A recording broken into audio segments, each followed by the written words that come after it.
Hello everyone, welcome to my channel. My name is Styngg and today we'll be talking about Monster Hunter World as a complete noob. Now with the Iceborne trailer and the appearance of Nargacuga, players are gearing up for what's to come, and the game is as well as roping in some new players.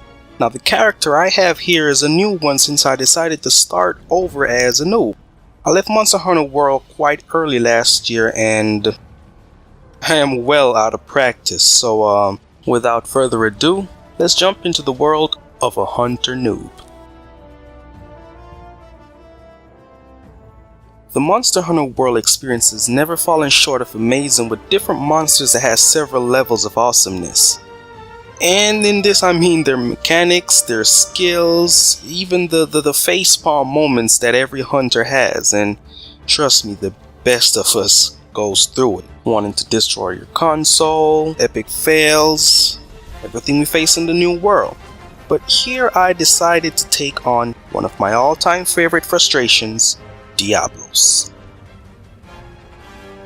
Taking on any monsters, there are a couple of things we want to keep in mind. Of course, after the first encounter where you are treated like a rag doll. You want to know how hard the monster hits, when to dodge or block if your weapon of choice carries a shield, or both. Like in the case of a sword and shield, it can't really stand up to all attacks, so you just dodge and block. But coming back to World, I decided to pick up a hammer cause it always fascinated me how it can boast huge attack spikes, it's mobile, it breaks a lot of parts, and just knock a monster out and turn their faces into nails. Get it? Hammer? Nails? No? Okay. Now my favorite weapon of choice was the insect glaive, but coming back I decided to take a break from Glaive Airlines.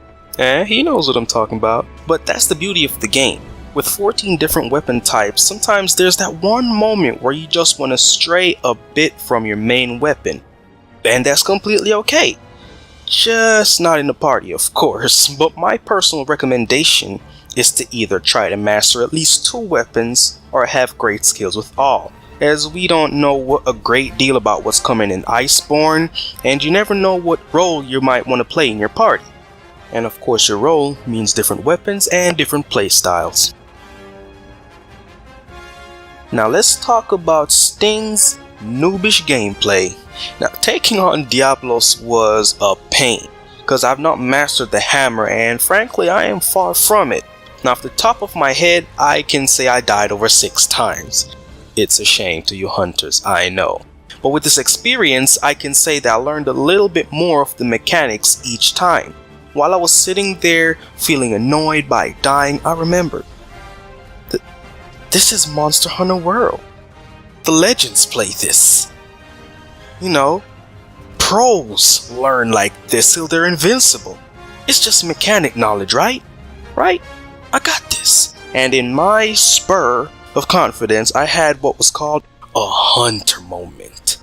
It's that moment where your adrenaline rushes with your weapon's most satisfying skill. That moment where you smash that button a little bit harder. Aw, this is payback. All them times you was picking on me, take this, you thing. It was at this moment that he knew.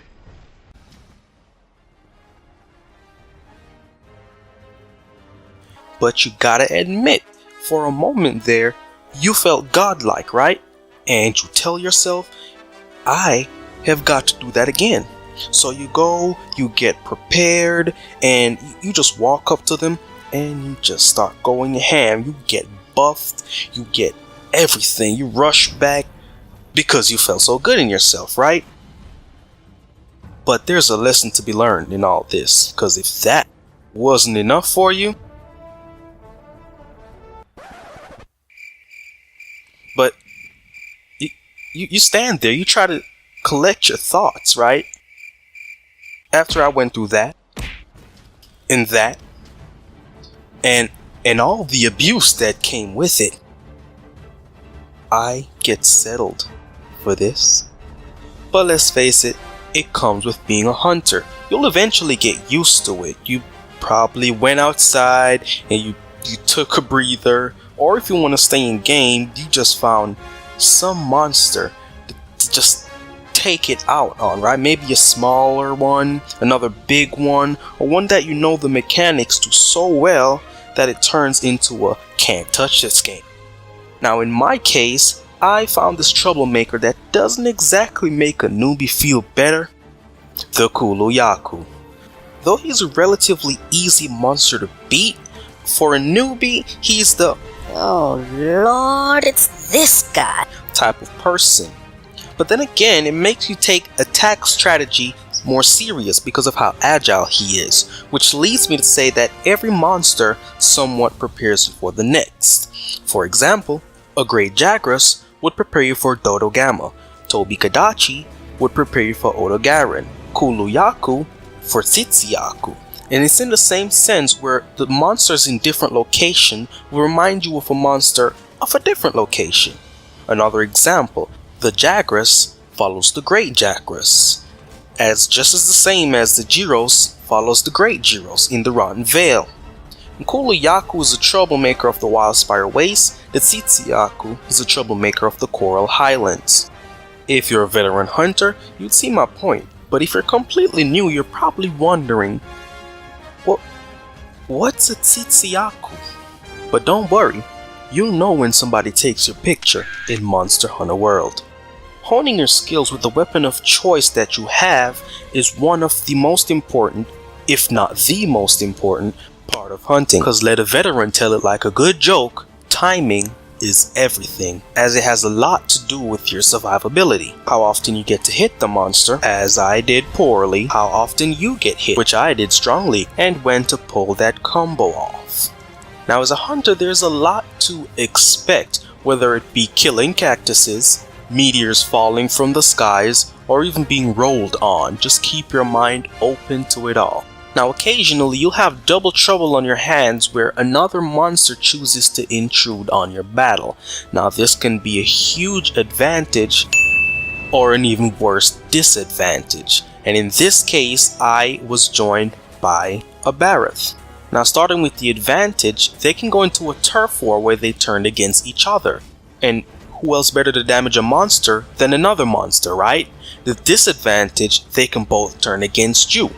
Which is bad because you can either take them both on, if you're skilled enough of course, or you have to run. Now a dung pod is the alternative to scare one monster away while you focus on the other.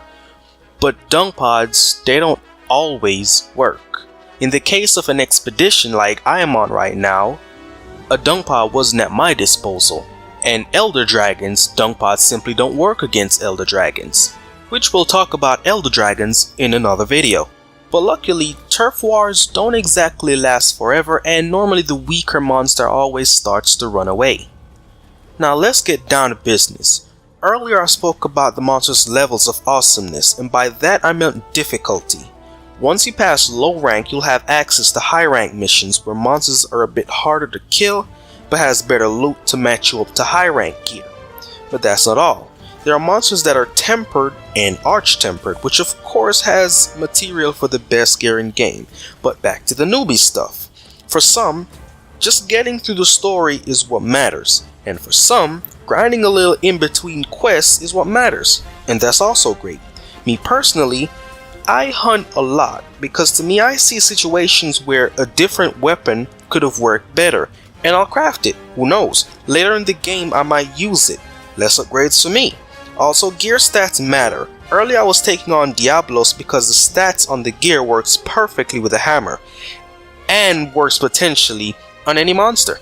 But then I switched to a charge blade. Why? I love the charge blade. I have a little bit more experience with the charge blade. Perfect example to show that different weapons work out in different situations. Though this might not apply to every hunter, because I know a couple of hunters that can use one weapon through the entire game. But it's just preferences, right? I mean, everybody has a weapon preference. Some jack of all trades, some only stick to one, you know. It's just what you want to do. Now going back to my gameplay here, I was just chilling in the Wildspire Waste on a crazy killing spree, which you will find yourself doing at some point in time of the game.